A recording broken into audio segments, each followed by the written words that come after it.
Hey, customers, welcome back to another episode of Fast Film, where we cover all the news and reviews just for yous. This week, we're going to be covering May 28th through June 3rd. So, for trailers this week, we had Black Mirror with a new trailer. We actually got to see what the stories are going to be for this season. As usual, they got a great cast, seem to have some really interesting stories to tell this year. One of the more interesting ones in the trailer is going to be about a Netflix documentary that's just made about this random woman, and she didn't even know it was being made. I'm looking forward to this season coming out to Netflix on June 15th. Timothy Oliphant is back in Justified, but this time he's in Detroit. And the first episode is set to release on July 18th on FX. And the fourth and final season of Jack Ryan just had its first trailer release. Krasinski is back as Jack Ryan, and also we have a new character played by Michael Pena that's being introduced, and it's set to release on June 30th. We had another trailer for Teenage Mutant Ninja Turtles, and we got the official one this time instead of just a teaser. Got to see more of the mutants that the Turtles are going to be fighting. I'm really looking forward to this one. It looks like it's going to be a lot of fun. Hopefully, it's a lot better than those Michael Bay movies, where this movie is going to be coming to the theaters on August 2nd. We also have Hidden Strike. It's a new action comedy duo with John Cena and Jackie Chan. It really looks like a Mad Max Rush Hour. It has no release date, but it just says expected to be released in 2023. So look out for the release date. And for headlines this week, we have Thomas Kail was announced to be the director of the live-action Moana movie. He's worked with Lin-Manuel Miranda before. He's the director of his Broadway musical Hamilton and In the Heights, but this is his first time to direct an actual live-action film. Looking forward to this, I guess.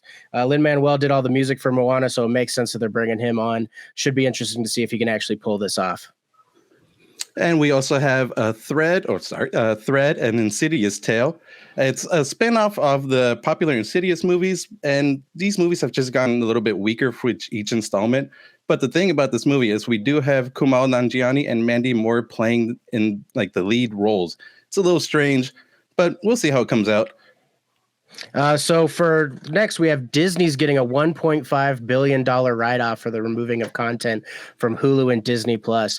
I mean, for all of us who are wondering why companies would ever remove content that was already made, here's the exact reason. I mean, Disney wasn't getting anybody coming to watch the shows like Willow or anything like that, so it makes sense to make their money back by just getting rid of it and using it as a tax write-off. We also have Tom Holland is starting his talks again with MCU to come back as Spider-Man. I really hope he comes back. He was great. The last Spider-Man movie definitely left on a little bit of a cliffhanger, so I'll be surprised if he doesn't come back. And Tom Cruise is pissed that his newest Mission Impossible movie is going to get snubbed a little bit just because it's only going to be in IMAX for 1 week, because a week after it releases, we have Oppenheimer, which is going to be playing in IMAX for 3 weeks of its first release. And also, Robert Englund has confirmed that he is no longer playing Freddy Krueger, which is a little weird because I felt like he has retired the character a while ago. But we'll see. He's also suggesting that we have Kevin Bacon play him instead. So Netflix, the execs actually got blocked by their shareholders for their ridiculous $166 million bonuses. I mean, this is double what the Writers Guild is asking for. So this is really awesome to see actual shareholders telling the execs, no, you don't get more money. You don't deserve it compared to what these writers actually should get and have earned. And then for reviews this week, we have Barry finally came to a series finale. It was Bill Hader's show on HBO. This final season has been getting a good amount of hate online, but I really enjoyed it. I thought the time jump worked really well. It was great. It was a satisfying ending for sure. And to see the parts of the movie that they had been talking about being made finally at the end of this was great. Even to see the story change for the film, which is a very typical Hollywood adaptation stuff. Overall, the series gets a dope. This season was dope as well. Yellow Jacket season 2 also ended last week, and I gotta say this season was a bit of a letdown. It was still good, but not as great as the first season. And it ends with, spoiler alert, a major death of a character, Natalie, who's played by Juliette Lewis. And this season I kind of quit halfway through and then picked it up over the weekend. And it picked up a bit more, but I'm gonna give it a dope, and that's just being generous. And then we had another series finale this week, which was Ted Lasso's finally come to an end. What can I really say about this show? I don't know if I've ever been more sad to see a show end than this one. This is by far one of the best series that I've ever seen. It's definitely in my top 5 shows of all time. The finale was great. They were able to stick the landing and set up for spinoffs. If you haven't watched Ted Lasso yet, you've missed out on some of the best television ever done. The show is nothing but heart, and every season has shown this. The show has had a real impact on me as a person even. The show is a dope for sure. And I saw The Boogeyman last night, and I gotta say, this movie was shit. It's a horrible movie. Not one single jump scare or anything got to me. It was pretty bad.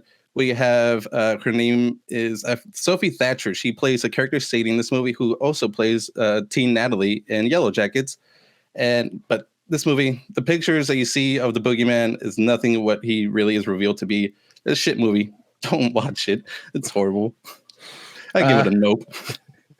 And then for our big movie of the week is Spider-Man Across the Spider-Verse.